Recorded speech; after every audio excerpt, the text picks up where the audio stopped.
അമ്മച്ചി, അടുത്ത വെള്ളിയാഴ്ചത്തെ കാർക്കും കൂപ്പൺ കൊടുക്കണ്ട. അതെന്താ? അന്ന് നിനക്ക് എവിടെങ്കിലും പോണോ? ഹിപ്നോട്ടിസത്തിന് സന്നദ്ധരായിട്ടുള്ള പെൺകുട്ടികൾ അന്നാണ് വരുന്നത്. എന്റെ കർത്താവേ, ആ കൂട്ടത്തിൽ കളങ്കപ്പെട്ടിട്ടില്ലാത്ത ഒരു പെണ്ണെങ്കിലും ഉണ്ടാവണേ.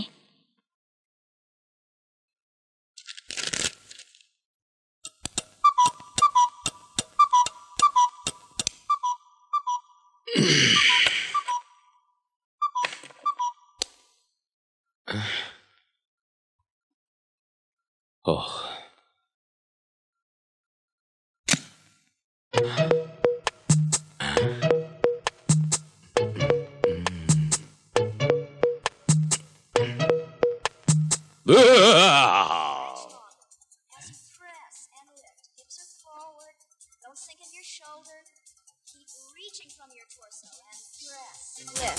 Press, lift, press, lift, press, lift.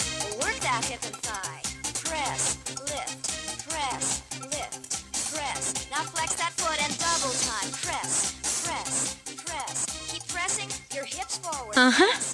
ഇവിടെ നിപ്പുണ്ടായിരുന്നോ? ജോഗിങ്ങിന് പോണില്ലേ? യാമിനിയെ വെയിറ്റ് ചെയ്ത് നിൽക്കായിരുന്നു ഞാൻ വരുന്നില്ല. അയ്യോ, അങ്ങനെ പറഞ്ഞാൽ എങ്ങനെ? വിവാഹ ജീവിതത്തിൽ ഭാര്യയ്ക്കും ഭർത്താവിനും തുല്യ പങ്കാളിത്തമാണ്, അത് മറക്കണ്ട. I admit it. ബട്ട് വ്യായാമം ചെയ്യാൻ റോഡിൽ ഇറങ്ങുന്നതിനോട് എനിക്ക് യോജിപ്പില്ല. വേണേല് ചക്ക വേരയിലും കായ്ക്കും. മനസ്സുണ്ടെങ്കിൽ ഡ്രോയിങ് റൂമും പ്ലേ ഗ്രൗണ്ട് ആക്കാം. താമസിയാതെ ആയിക്കോളും. എന്താ പറഞ്ഞ? അല്ല, യാമിനിയുടെ അഭിപ്രായത്തോട് ഞാൻ യോജിക്കുന്നത് പറയായിരുന്നു. എന്നാ ജോയിൻ ചെയ്തോളൂ. ഓ,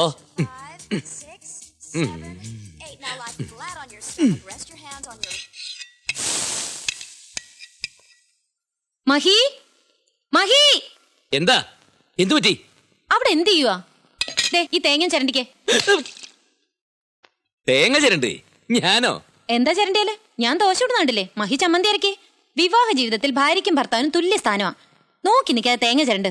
ദോശ അരിയണു. നിന്റെ ഒരു ചുമല പാൻറ്റും. വേഗം വേഗം വേഗം വേഗം വേഗം. ഇതാ ഇങ്ങോട്ട് നോക്കൂ. ചുറ്റും നടക്കുന്ന ഒന്നിനെപ്പറ്റിയും നിങ്ങൾ ശ്രദ്ധിക്കരുത്. എന്റെ കയ്യിലിരിക്കുന്ന ഈ വസ്തുവിൽ മാത്രം ശ്രദ്ധിക്കുക. മറ്റൊന്നും ചിന്തിക്കരുത്. ഈ നാണയത്തിൽ മാത്രം. അവയവങ്ങൾ അയച്ചിടൂ.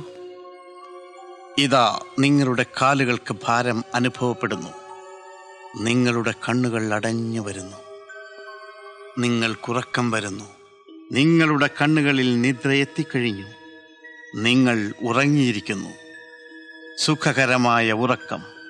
ഗാഢനിദ്രയിലേക്ക് നിങ്ങൾ വഴുതി വീണിരിക്കുന്നു. ഉറങ്ങൂ, ഉറങ്ങൂ, ഉറങ്ങൂ. അവൾക്ക് പല ആലോചനകളും വന്നതാ. ഒന്നേതാണ്ട് ഉറച്ചതുവാ. പിന്നെന്താ അത് നടക്കാഞ്ഞത്? മനസമ്മതത്തിന്റെ 4 ദിവസം മുമ്പല്ലേ ചെറുക്കന്റെ തനി സ്വഭാവം ഞങ്ങൾ അറിഞ്ഞത്. അവൻ പഴയായിരുന്നു.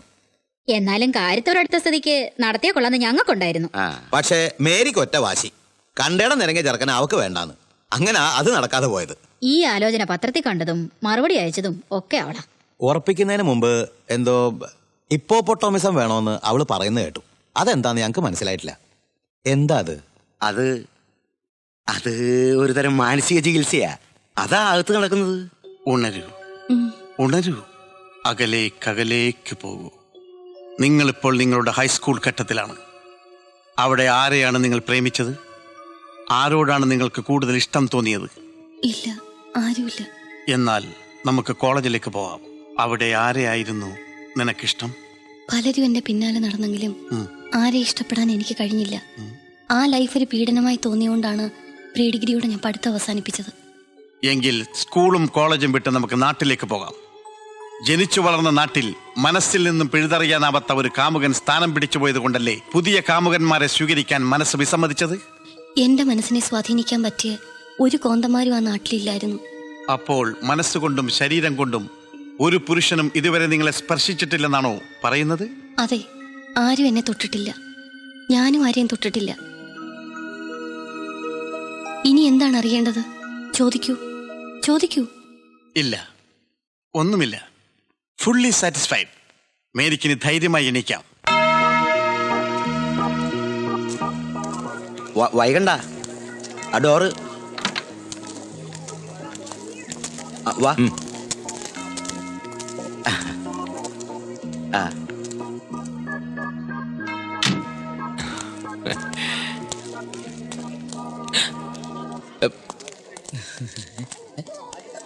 മഹി മഹി ഏ ഞാനും വരുന്നു. ഇല്ലേ വേണ്ട, ഞാൻ വേറെ ഏതെങ്കിലും വണ്ടി വന്നോളാം. ഔസേപ്പച്ചാ, നിന്നേ. ഹാ, ഹേയ്, ഞാൻ കൂടെ വന്നോട്ടെ. എടാ, നീരി നീങ്ങിയിരുന്ന ഡ്രൈവ് ചെയ്യുന്ന എങ്ങനെ? ഇങ്ങോട്ട് മഹിയല്ലേ ഡ്രൈവ് ചെയ്ത്, അങ്ങോട്ട് ഞാൻ ഡ്രൈവ് ചെയ്യും. വിവാഹ ജീവിതത്തിൽ മതി. കയറുന്നില്ലേ?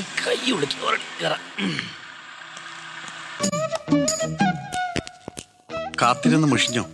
ഹേയ്, ഭർത്താവിന് വേണ്ടി കാത്തിരിക്കാൻ വിധിക്കപ്പെട്ടവളല്ലേ സ്ത്രീ. ആ കാത്തിരിപ്പ് ആദ്യ രാത്രി തന്നെ തുടങ്ങാൻ കഴിഞ്ഞതിൽ എനിക്ക് സന്തോഷമേ ഉള്ളൂ. വിവാഹവും മരണമൊന്നും പേഷ്യൻസിനൊരു പ്രശ്നമല്ല.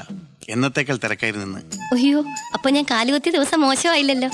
ഉടയമ്പുരാനെ ആശ്വാസമായി. ലൈറ്റ് മാരേജ് ആണെങ്കിൽ എന്താ, ഐശ്വര്യമുള്ളൊരു പെണ്ണിനെ തന്നെ കിട്ടിയല്ലോ. അതിന് കർത്താവിനോട് സ്തുതി പറയുക തന്നെ വേണം.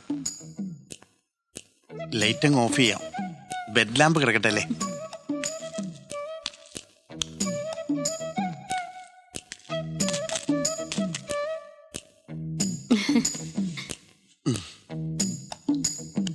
ഞാൻ ആദ്യമായി കണ്ടു.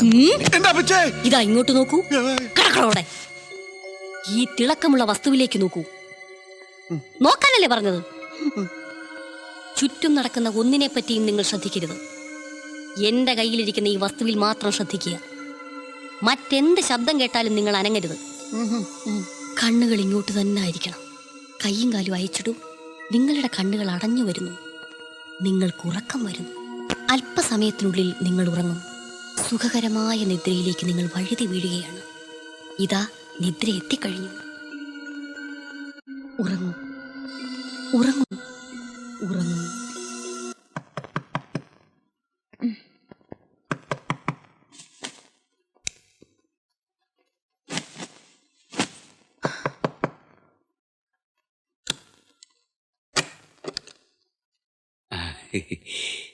എന്താ ഉറങ്ങുന്നില്ലേ?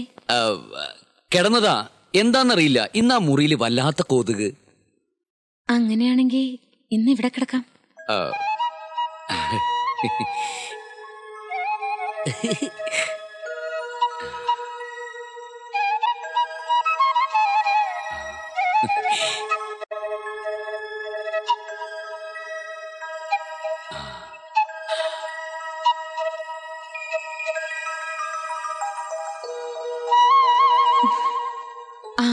അപ്പടി കൊതുകാന്നല്ലേ പറഞ്ഞത്? കൊതുകടി കൊണ്ടിട്ട് ഒത്തിരി കാലായി. അയ്യോ, അതുകൊണ്ട് ഞാൻ അപ്പുറത്തെ മുറി പോയി കിടക്കാം. പോട്ടെ. അല്ല, അവിടെ അത്രയും കൊതുകൊന്നുമില്ല. വേണമെങ്കിൽ ഞാനും കൂടെ വരാം. No problem. അവിടെ പ്രേതമുണ്ട്, പേടിക്കും. എനിക്ക് പേടിയില്ല. ഞാൻ നിന്റെ കാര്യമില്ല, പ്രേതത്തിന്റെ കാര്യം പറഞ്ഞത്. കുഴപ്പമില്ല. എന്റെ പോക്ക. അയ്യോ, ഡോക്ടർക്ക് ഇനി എണീക്കാം. എണീക്കണം. നിങ്ങളുടെ ഉപബോധ മനസ്സിൽ ഒളിപ്പിച്ചു വെച്ചിരുന്ന രഹസ്യങ്ങൾ മുഴുവൻ എനിക്ക് കിട്ടിക്കഴിഞ്ഞു. അപ്പോ നിങ്ങൾ പണക്കാരികളായ 3 പെൺകുട്ടികളെയും സ്വന്തം വീട്ടിലെ ദരിദ്രവാസിയായ ഒരു ജോലിക്കാരിയും പ്രേമിച്ചിരുന്നല്ലേ? അതെ, അതങ്ങനെ സംഭവിച്ചു പോയി. പക്ഷെ അവരൊക്കെ എന്നെ ആത്മാർത്ഥമായിട്ട് വഞ്ചിച്ചു. വഞ്ചിച്ചാ? സ്വന്തം തെറ്റുകൾ ബോധപൂർവം മറച്ചു വെച്ചിട്ടാണ് ഹിപ്നോട്ടൈസ് ചെയ്ത് കളങ്കപ്പെട്ടിട്ടില്ലാത്തൊരു പെൺകുട്ടിയെ വിവാഹം കഴിക്കും നിങ്ങൾ വാശി പിടിച്ചത്. വിവാഹം കഴിച്ച പുരുഷനോട് സത്യം മറച്ചു വെക്കുന്നത് ഭാരത സ്ത്രീയുടെ ഭാവശുദ്ധിക്ക് ചേരാത്തതായതുകൊണ്ട് ഒരു കാര്യം ആദ്യരാത്രിയിൽ തന്നെ തുറന്നു പറയാൻ ഞാൻ ആഗ്രഹിക്കുകയാണ്. ഞാൻ 5 പേരെ പ്രേമിച്ചിട്ടുണ്ട്. SSLCക്ക് 2, പ്രീ ഡിഗ്രിക്ക് 2, നാട്ടിലൊന്ന്. ഒരു ക്രിസ്ത്യാനി, ഒരു മുസ്ലിം, 3 ഹിന്ദുക്കളും. അതിൽ 2 പേരെ എന്നെ വഞ്ചിച്ചു, 3 പേരെ ഞാനും അങ്ങ് വഞ്ചിച്ചു. പിന്നെ ആരെയും പ്രേമിച്ചിട്ടില്ലെന്ന് ഹിപ്നോട്ടിസത്തിൽ പറഞ്ഞതോ? പച്ചക്കള്ളം. സൈക്കോളജിസ്റ്റ് ഒന്നും ആയില്ലെങ്കിലും കറസ്പോണ്ടൻസ് കോഴ്സിൽ ഹിപ്നോട്ടിസം പഠിച്ചവളാ ഞാൻ. എങ്കിലും ഒരു സൈക്യാട്രിസ്റ്റിനെ ഹിപ്നോട്ടൈസ് ചെയ്ത് കീഴ്പ്പെടുത്താൻ പറ്റുമെന്ന് ഞാൻ ഒരിക്കലും കരുതിയിരുന്നില്ല. നിങ്ങൾ വെറും ദുർബല ഹൃദയനാണെന്ന് എനിക്ക് ആദ്യമേ ബോധ്യമായി. ലൈറ്റ് കെടുത്തട്ടെ.